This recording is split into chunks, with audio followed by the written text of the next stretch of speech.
All right. We are live. I am joined by I thought this was pretty clever too when I wrote it, and I wrote it. No interns. But Adam, what did I call you? The master of standards management. That's it. And Michelle, our industry's top performance coach. Very nice. Very nice. Thank you. Yeah. Wow. I had to get you guys together. after talking to you both, like I got to know Michelle real well last year. And Adam, you over the past, I don't know, 4, 5, 6 months. Yeah. But when you look at a hotel and everything they're trying to execute, and so if you start with standards management and you're trying to manage your standards, and then let's say you get your arms around that thing, and then what do? Then there's always a need for improvement here or there, right? And so how do you best take the next steps? So again, I wanted to get you guys together to kind of kick that around. Yeah. So let's start with you, Adam. Why do you think it's so hard to measure and track a hotel's service standards, month in and month out? Yeah. I kind of, to me, it's the great beast that comes with the duty of running a hotel, right? If you're a hotelier that's operating a hotel these days, it is astonishing at how many standards, and that's what we'll call them, right? Standards are communicated to you from a variety of sources, right? Of stakeholders, and that could come from your ownership group, it could come from your your brand that you're affiliated with, maybe your management company, the way that your local leadership wants things run. It could even come from like the government, right? Like these are the health standards or the regulations that you have to comply with. And when you look at giving that responsibility to hoteliers around the country and around the world, it's such a huge task, right? Because it's so hard to understand where are all the sources, where are all the standards, what are all the standards, and then you have to be able to communicate that effectively through your team. And when you look at how hotels operate, not only is it, okay, I need to make sure this one employee or team member is doing this, but you have an entire hotel filled with multiple departments, with multiple shifts that are functioning 24 hours a day, around the clock. And to keep track of that, it's so difficult if if your approach is to say, hey, let's make some simple observations and write it down on it with a pen and paper. It's overwhelming, right? It's a task that can't be done, and that's only if you include your personnel and you don't even think about the responsibility you have for caring for the assets as well that you have. So it's a huge task and burden. The burden, it is the beast. The beast. Michelle, what is your experience with the beast?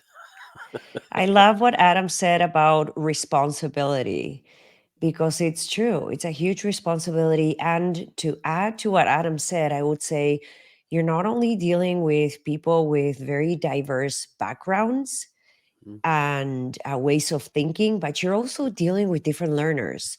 So the way you are able to share these standards and push these standards through for every team member is going to be different. So making sure that these are tight and that we find creative ways to take the standards or the comprehension of the expectation to the finish line is critical. And not every leader has that that creative way to do this, or the knowledge to really understand where are we standing, and then if this is where we're standing, what are the low-hanging fruit and what do we do with this moving forward. And like Adam was saying, this is the era of pen and paper is gone out the window. So keeping track of things, like if you're still doing inspection sheets on paper, you're up for a rude awakening, right?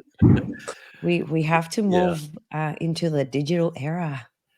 So Michelle, when you show up, what is given to you? Are there any kind of performance standards or lack thereof? Or what does it look like? So, the first step for me is to go in and understand how the guest experience is. Meaning, I'll go in and I'll be the guest and look at everything from every angle. But I also pay attention to team Mm. member interactions, to the time that they're spending searching for items or looking to go, oh, how many steps are they taking? How many times are they touching the same thing, right? And from there, I sit down and I analyze and compare what I experienced as a guest and then what is the guest really saying, right? Like guest service surveys, or what is the social media presence or your online presence? How are you delivering that message of your standards? And then what are people saying after their stay, or what are the reviews from either guests or team members? So the collection of all of that information is extremely important for me before I can even sit down with the team, right? um, Having access to brand standards as a baseline for coaching is crucial for many reasons, right? It allows me to understand the expectation. It allows me to figure out if there is consistency or inconsistency in the service, in the team member engagement, in how they are delivering that service. Are they happy with the way they're doing it, right? It helps me identify different areas of improvement, or understand what the objectives are, and are these objectives clear or not.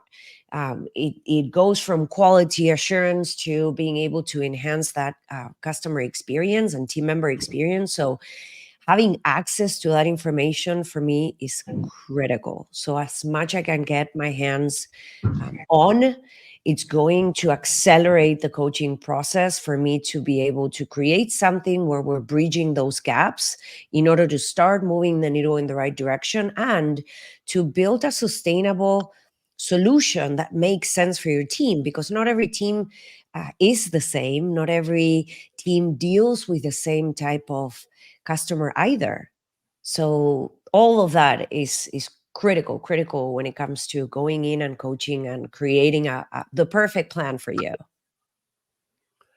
Yeah, and Adam, I mean, you were a hotelier and then a consultant, and now a software guy. But like in your experience, like how often do you walk in to a hotel? And I'm sure Michelle, I'd like her input too. But like, how often do you walk in and they actually have something other than a binder or just a PDF from Forbes or whatever? What like?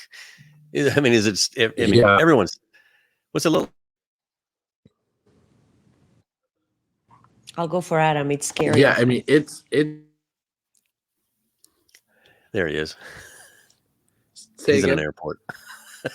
Sorry about that. We lost. You got stuck there Yeah, for a second. it's a great. Yeah, I'll let Michelle go ahead, and then Yeah. I'll chip in once this It's like I go said, it's here. scary often, more often than not. And obviously it depends on the size of the property. And it depends, is it for example, on the food and beverage side, is it a chain restaurant where they have all these standards created? The one thing that I see constantly, regardless of the size of the brand, is either team members not really comprehending what those standards are, even though they have been explained and delivered, and there is messaging on the walls in the back of a house, and there are different um, little booklets that some of them will carry on them, right, so that they can continue to build on the brand and stay within those parameters. It is something that is a common denominator or a pattern that I see in any brand, regardless of the size, that team members either are cutting corners or they tend to forget. So it's so important that we make the brand standards part of the culture, right? And by part of the culture, I mean in the way that we speak, in the way we communicate with people, either visually or graphic or whatever that looks like, in the way that we behave as leaders. If this is part of my brand standards, then like smiling and making eye contact, that should happen both in the front and back of the house, right? So the culture needs to carry through in every single step that we take. I'm trying to hide from that little sunlight right there. All right, Adam, you're back.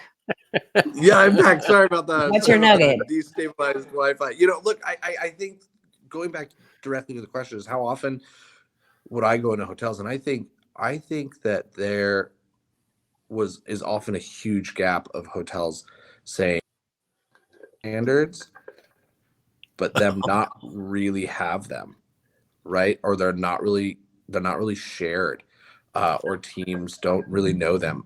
I would often receive when I was a hotelier.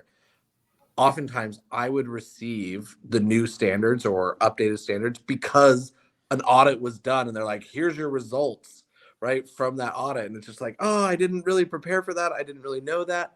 Or all those standards became so siloed that it was like, oh, okay, here's your Amex standards, or here's your Forbes standards, or here are your, you know, health standards. Again, going back to any of it. But I think it's pretty rare that hotels have all of their standards collected into a singular digestible source that is easily and well distributed amongst their teams. I don't think that exists very often, and we see it very rarely. Thus, that's what we've really tried to solve the problem for at Yipy. But when we are looking at hotels, you have to be able to communicate. Here's all of the expectations, and how do those fit into your daily function roles, so that your team members know this is how I can execute on these easily and consistently, right? In the end, hospitality is about consistency. We love these huge, grandiose gestures. I love a little plug here. I love Will Guidara's book of Unreasonable Hospitality. Like, oh, great, awesome. But at the same time, real hospitality is about the consistent delivery of excellence, the day in, the day out, saying hello every single time, and knowing what to do in every interaction, making sure that every guest that walks into your front doors has the experience that they are not only paying for, but the one that they're expecting, and the one that they're going to talk about with their friends.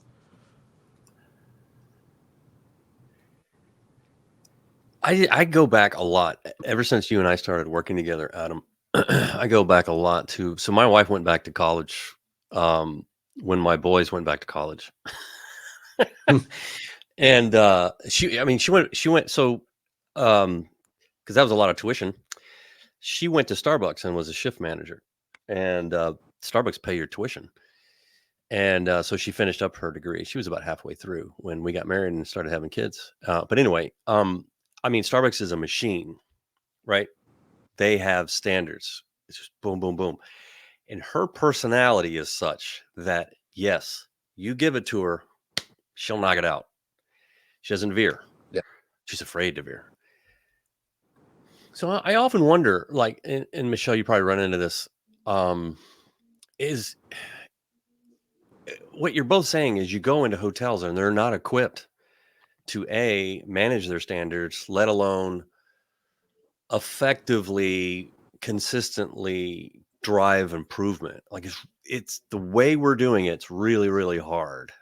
So is solving that problem just hiring the right personality, like the example of my wife? Or, can you truly take leaps, let's say in your brand scores or however you want to measure it, with automating your standards management and either these GMs and department heads know how to coach up, or they hire somebody like Michelle to come in and coach up?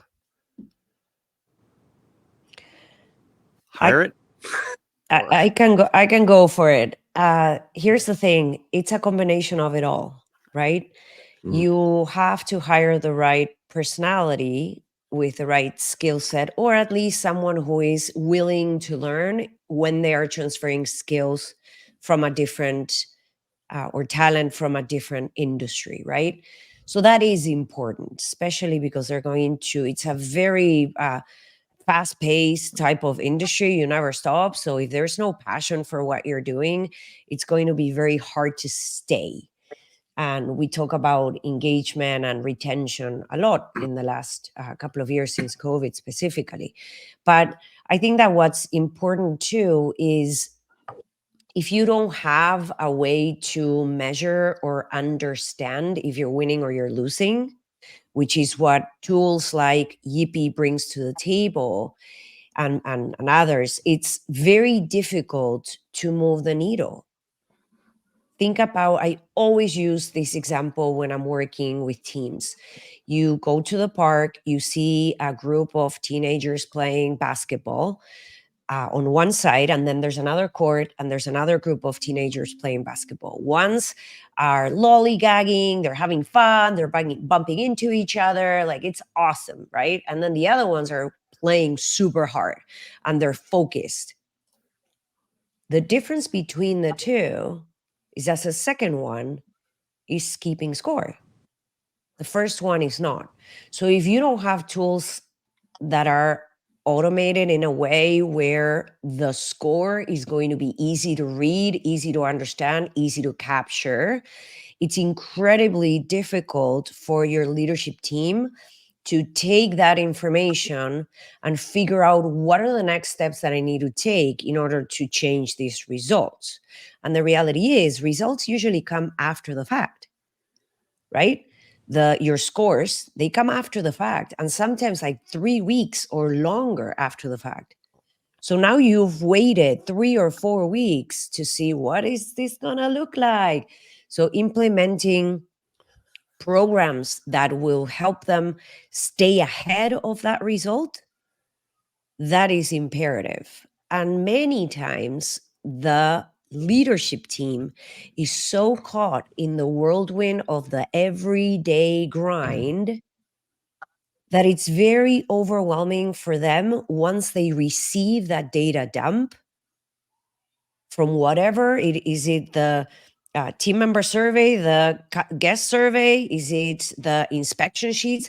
They receive all of that. They have so much information that it's hard for them to be able to take a step back or even make the space within their day to dissect the information, find the low hanging fruit, and really comprehend what are the small steps that I can start taking before the result comes so that I can influence that result from now until then.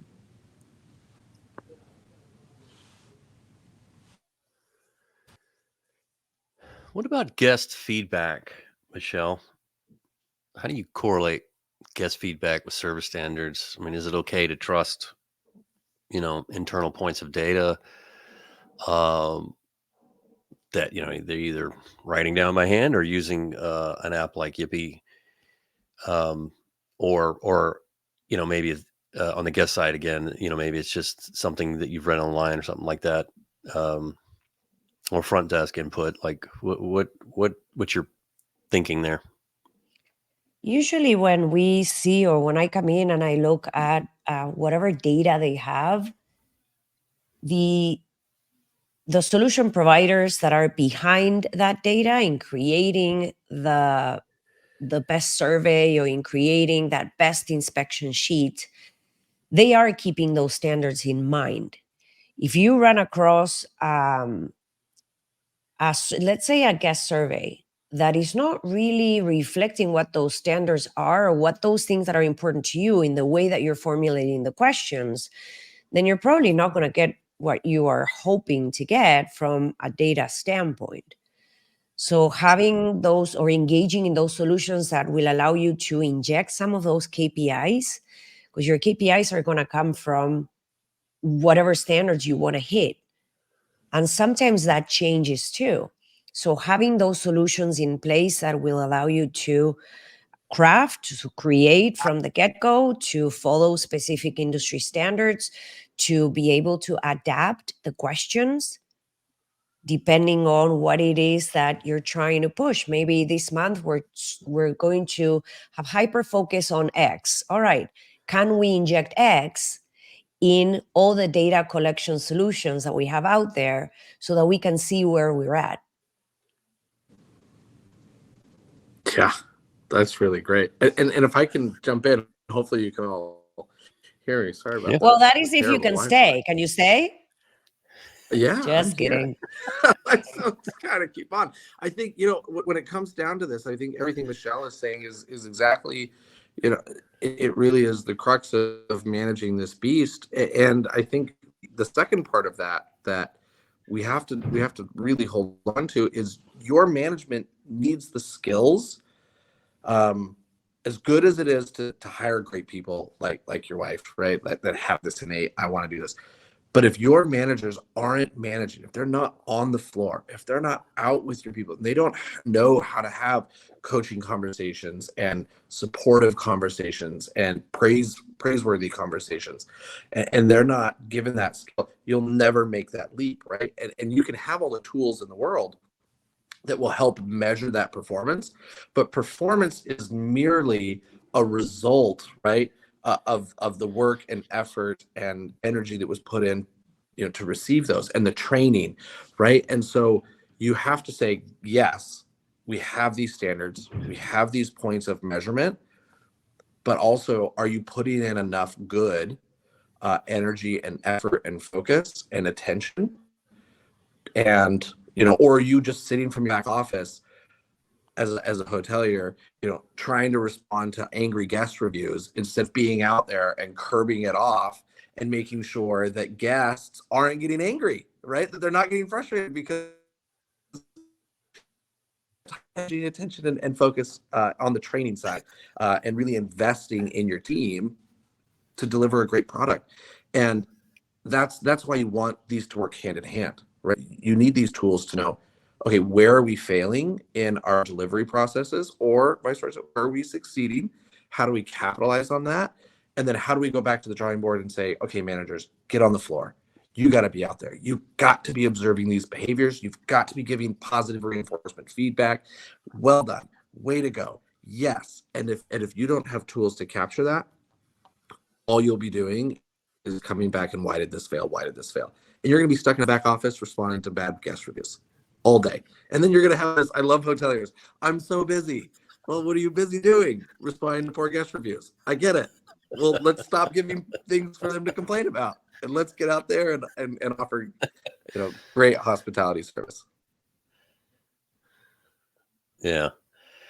Well, let's wrap up. Anything before we wrap up? Anything we didn't address you want to address? Oh my gosh.